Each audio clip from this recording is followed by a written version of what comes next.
신명기 6장 1절에서 9절 말씀을 통해서 들으라 이스라엘아 들으라 라는 제목으로 말씀을 드리겠습니다.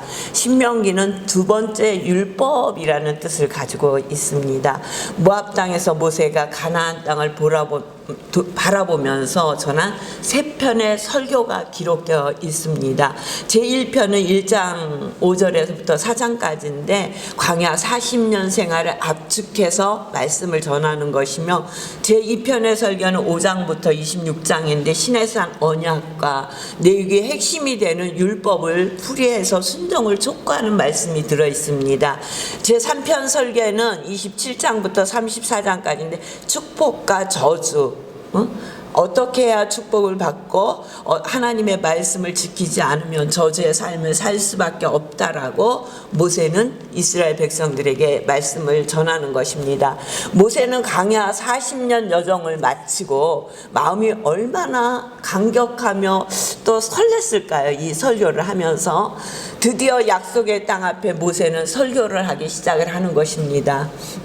열 하루면 들어갈 수 있는 가나안 땅을 40년이 걸려서 들어오는 거예요. 그리고 눈앞에 가나안 땅이 펼쳐져 있는 거예요. 근데 가나안 땅에 들어갈 수 있었던 제1세대는 광야에서 다 죽었어요. 그들은 무슨 일을 만나면 그렇게 하나님 앞에 불평만 했었어요. 근데 제가 이제 우리가 모세 오경 끝책인 신명기를 보잖아요. 이렇게 모세 오경을 보면서 그들이 출애굽하고 나서 왜 이렇게 하나님 앞에 계속적으로 불평하며 불만하며 하나님을 향해서 그렇게 불순종하는 사람으로 살 수밖에 없었는가. 다시 한번 이들의 입장에서 이들의 모습을 돌아보다 보니까 누구든지 그럴 수 있겠다. 왜냐하면 이들은 애굽에서 노예로 있었지만 애굽의 풍족한 삶을 경험했어요. 그리고 많은 문화 혜택을 봤어요. 그들은 눈이 뜨면 아름다운 것들을 많이 봤을 거예요. 계절에 따라서 푸른빛도 봤을 것이며 많은 열매가 맺혀지는 가실도 봤잖아요. 참외도 먹고 그러잖아요. 부추도 먹고 많은 맛있는 음식도 그들이 마음껏 먹지는 못했지만 맛을 봤다는 얘기입니다. 애굽의 문화를 접했어요.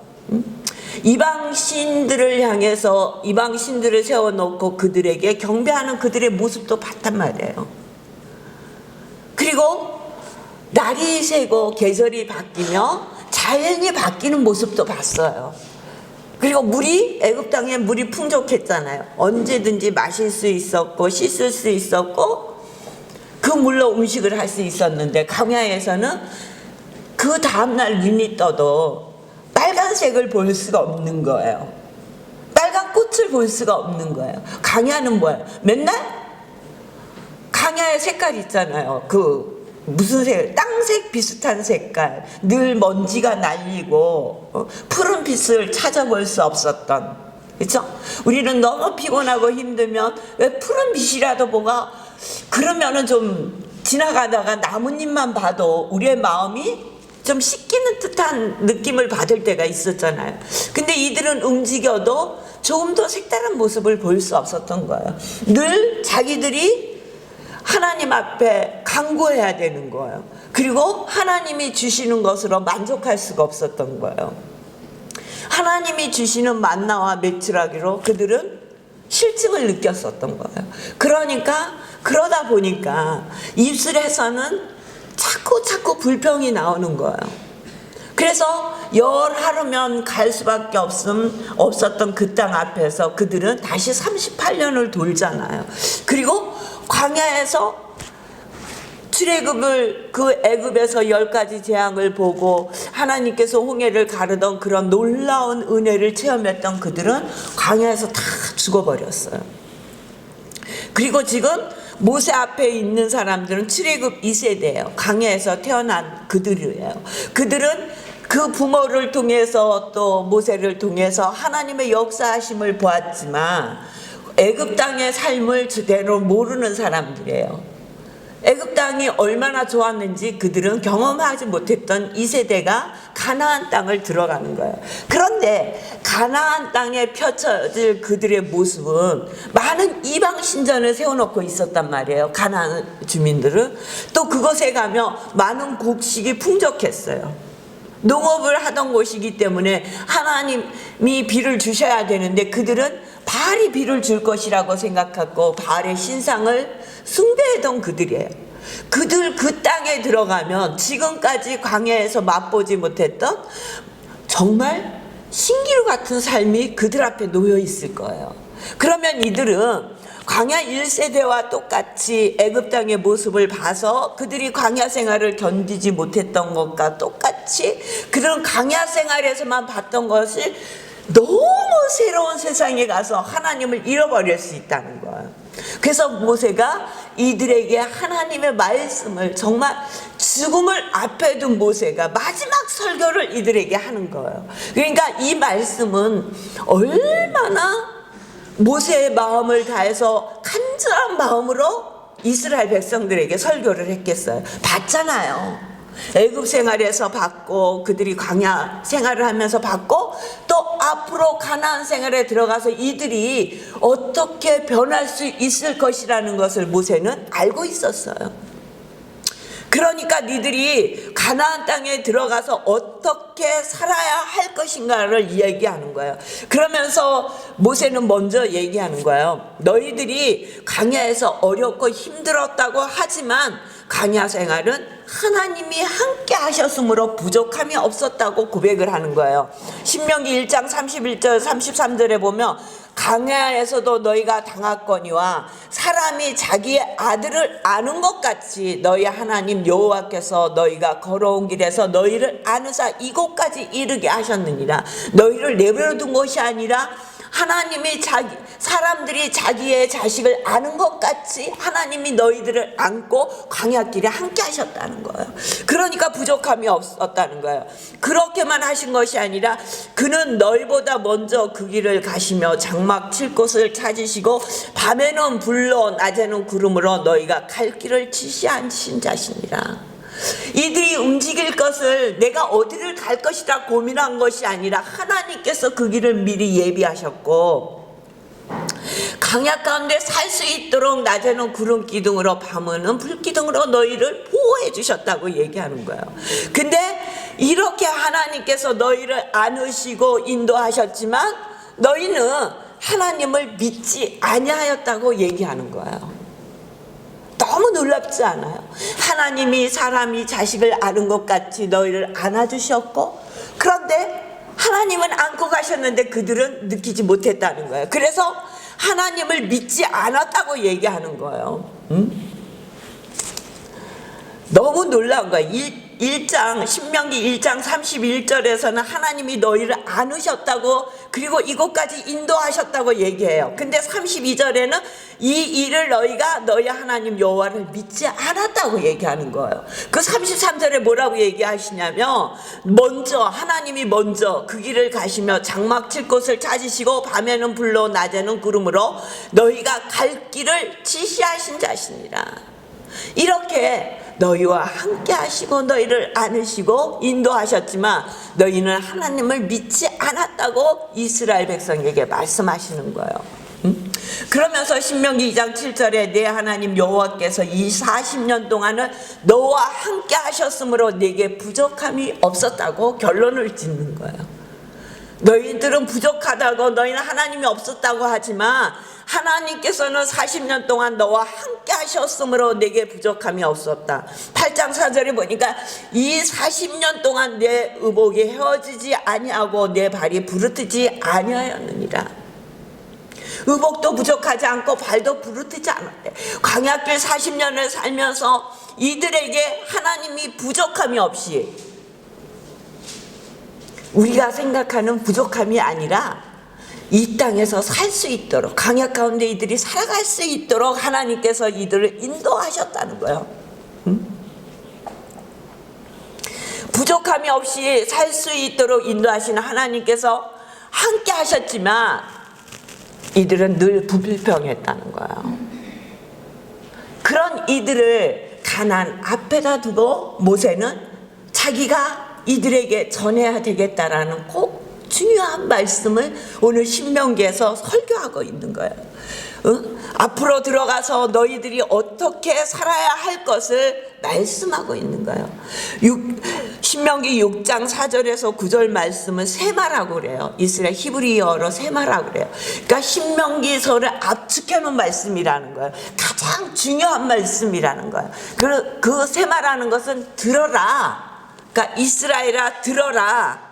이렇게 말씀하시는 거예요. 오늘 1절에 보니까 이는 곧 너희의 하나님 여호와께서 너희에게 가르치라고 명하신 명령과 규례와 법도라. 너희가 건너가서 차지할 땅에서 행할 것이니라. 내가 오늘 너희에게 설교하는 말씀은 하나님께서 너희에게 명령하신 것이다. 너희에게 가르치라고 지키라고 명령하신 것이라는 거예요. 2절에 보니까 건 너와 네 아들들과 네 손자들이 평생에 네 하나님 여호와를 경외하며 무엇이라고요? 첫 번째는 너희의 자손들이 하나님을 경외하는 것이라는 거예요. 가장 중요한 것은 하나님을 경외해야 된다는 거예요. 그리고 내가 너희에게 명한 그 모든 기례와 명령을 지키라. 하나님의 말씀을 지키라는 거예요. 하나님께서 너희에게 주신 모든 율법의 말씀을 지키라는 거예요. 하나님께서 시내산에서 율법을 주시잖아요. 레위기서에 보면 하나님께서 주신 율법이에요. 그게 613가지라고 얘기해요. 이 613가지를 간추려 놓고 아주 엑기스로 모아놓은 게 뭐냐면 십계명이에요. 십계명을 하나님께서 이들에게 주셨단 말이에요. 그러니까 어디서나 보고 하나님을 어떻게 섬겨야 할지 알 수 있도록, 또 이 땅의 삶을 어떻게 살아야 할지 알 수 있도록 그들에게 줬다는 거예요. 근데 왜 이렇게 하나님께서는 말씀을 주시며 그 말씀을 지키라고 하시는가 하면은 2절에 보니까 내 나를 창고하게 하기 위한 것이라. 그리고 또 3절에 보니까 이스라엘아 듣고 삼가 그거를 행하라. 그리하면 내가 복을 받고 내 조상들이 하나님 여호와께서 내게 허락하신 같이 젖과 꿀이 흐르는 땅에서 내가 크게 번성하리라. 왜 이렇게 하나님께서 하나님 말씀 안에 살으라 그러고 하나님의 말씀을 떠나지 말라 하며 그 말씀을 지키라고 말씀하시냐며 하나님께서 너희에게 축복하시라고. 젖과 꿀이 흐르는 땅에서 네가 크게 번성하도록 하시려고, 내 날이 장구하게 하시려고 하나님께서 이스라엘에게 말씀하시는 거예요. 오늘 우리에게 말씀하시는 거예요. 왜 하나님 말씀대로 살아야 되느냐? 이 땅의 삶뿐만이 아니라 하나님께서 허락하신 영원한 땅에서 우리가 누릴 수 있도록 우리를 축복하시려고 하나님께서 말씀하시는 거예요. 오늘 4절부터 9절 말씀 세마 이스라엘아 들으라. 우리 하나님 여호와는 유일하신 여호와시냐. 하나님은 유일하신 신이라는 거예요. 세상에 많은 신이 있지만 그 신은 가짜라는 거예요. 유일하신 여호와 하나님이시라는 거예요. 거기서부터 출발을 해야 된다는 거예요. 그리고 그 하나님에 대해서 우리는 어떻게 해야 되냐? 너는 마음을 다하고 뜻을 다하고 힘을 다하여 내 하나님 여호와를 사랑하라고 말씀하시는 거예요. 율법의 대강론, 율법의 근본 정신은 하나님을 사랑하는 거예요. 어렵고 힘든 거 없어요. 예수님도 말씀하셨잖아요. 하나님을 사랑하는 거. 마음을 다하고 뜻을 다하고 힘을 다하여 내 하나님 여호와를 사랑하라고 예수님도 말씀하셨잖아요. 하나님 사랑, 이웃 사랑. 613가지를 하나님 사랑, 이웃 사랑으로 예수님은 딱 우리에게 가르쳐 주셨잖아요. 하나님을 사랑하라는 거예요. 근데 어떻게 해요? 마음을 다하고 뜻을 다하고 힘을 다해서 형식적으로 하는 것이 아니라 우리가 가지고 있는 지성과 감성 모든 의지를 다 가지고 하나님을 사랑하는 거예요. 하나님께서는 형식적으로 우리가 하나님을 사랑한다고 보여지는 그 모습을 받지 않으신다는 거예요. 우리의 마음을 다해서 뜻을 다해서 우리가 할 수 있는 힘을 다해서 내 하나님을 사랑하라. 오늘 내가 내게 명하는 이 말씀을 너는 마음에 새기고 내 자녀에게 부지런히 가르치라는 거예요. 내 마음에 새기고 하나님의 말씀이 우리의 마음을 다스릴 수 있도록 우리의 삶을 지배할 수 있도록 살으라는 거예요. 마음에 새긴다고 마음에 새겨서야 우리가 그 말씀 따라 살 수 있잖아요. 말씀이 우리를 지배하는 삶을 살 수 있잖아요. 근데 그 말씀이 우리 마음에 들어오지 않으면 우리는 말씀이 지배하는 삶을 살 수 없어요. 그러니까 예수님께서 이 땅에 오셔서 바리새인들과 서기관들을 책망하시잖아요. 그들처럼 하나님의 말씀을 많이 알던 자들이 어디 있어요? 근데 마태복음 23장 23절에 보면 화 있을진저 외식하는 서기관들과 바리새인들이여 너희가 박하와 해안과 근처에 11조는 드리래. 율법이 더 중한 바 정의와 국률과 믿음은 버렸더라. 그러나 이것도 행하고 저것도 버리지 말아야 할지니라. 하나님 앞에 온 마음을 다해서 사랑하지 않았다는 거예요. 그들은 하나님의 말씀을 글씨로 해석해서 글을 잘 지키려고 그 남들에게 보이려고 그렇게 믿음 생활을 했지만 온전한 마음을 하나님 앞에 드리지 못했다는 거예요. 마음에 하나님의 말씀이 온전히 새겨지지 못했다는 거예요. 그러니까 그들을 향해서 계속적으로 주님은 외식하는 자들이라고 말씀하시는 거예요. 우리도 그렇잖아요. 옛날에 우리나라 힘들고 어려울 때는 기독교인이 2%였다 그러더라고요. 2%. 2%인 그 기독교인의 힘이 대단했잖아요. 많은 사람들이 기독교인을 보면서 야, 저 사람은 예수쟁이래. 그 얘기는 뭐예요? 저 사람은 믿을 만한 사람이래. 이렇게 얘기했었잖아요. 그분들은 수적으로는 적고 힘든 상황 가운데 믿음 생활을 했지만 하나님의 말씀을 마음에 새기고 그 말씀대로 살려고 했다는 거예요.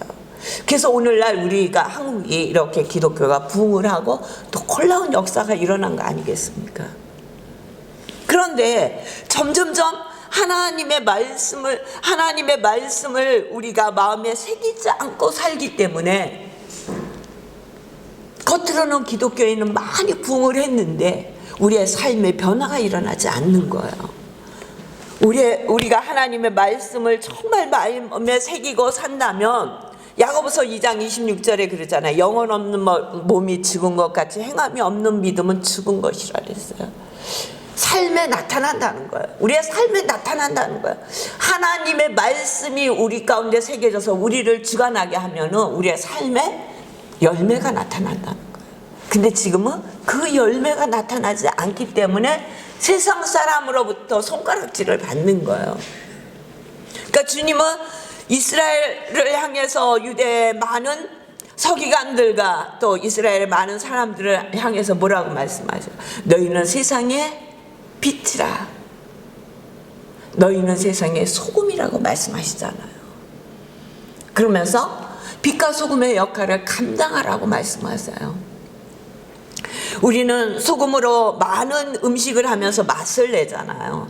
근데 소금이 나는 녹아지기 싫어. 나는 그대로 내 모습을 가지고 있을 거야. 그러면은 맛을 낼 수 없어요. 그러면 우리는 그 소금을 건져서 버릴 수밖에 없다는 거예요. 많은 소금이 맛을 내기 싫어 녹아지기 싫다고 하면 밖에 버려서 발에 밟을 뿐이라 그랬어요. 우리의 삶이 하나님의 말씀이 녹아지지 아니하며 그 말씀이 나타나지 아니하며 우리도 밖에 버려 밟아질 뿐이라는 거예요.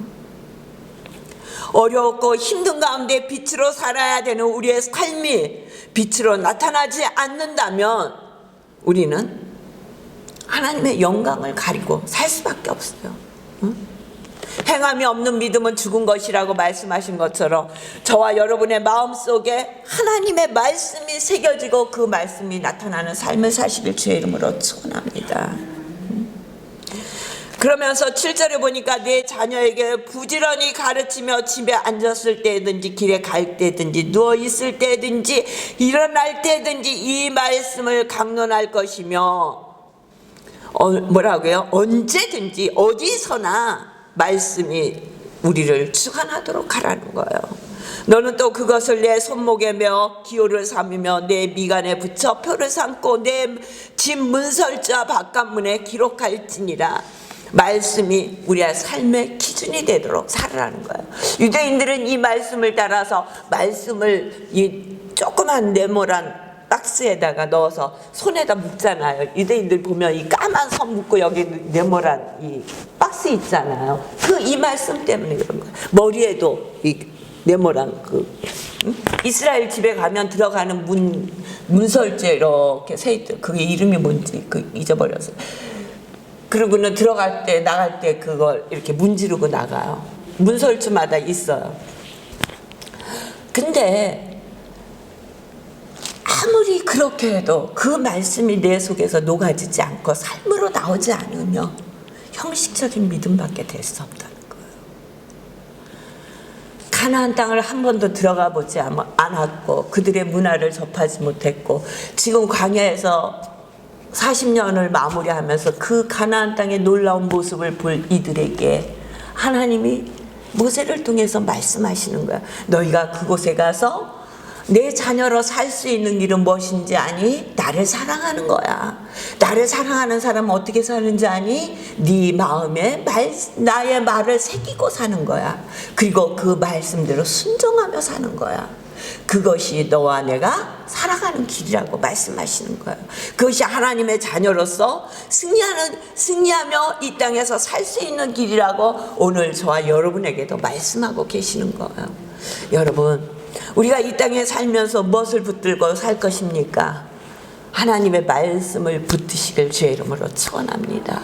그리고 그 말씀이 우리를 움직이도록 그 말씀에 순종하는 삶을 사셔서 아름다운 열매가 여러분들의 삶 가운데 맺혀지도록 하나님이 이렇게 하나님을 사랑하며 하나님의 말씀대로 살다고 말씀하시는 것은 젖과 꿀이 흐르는 땅에서 내가 크게 번성하게 하려고 내 삶이 장구하게 하려고 한다고 말씀하고 계십니다. 하나님의 말씀을 믿으시고 그 말씀 따라서 사시는 저와 여러분이 되시기를 주의 이름으로 축원합니다.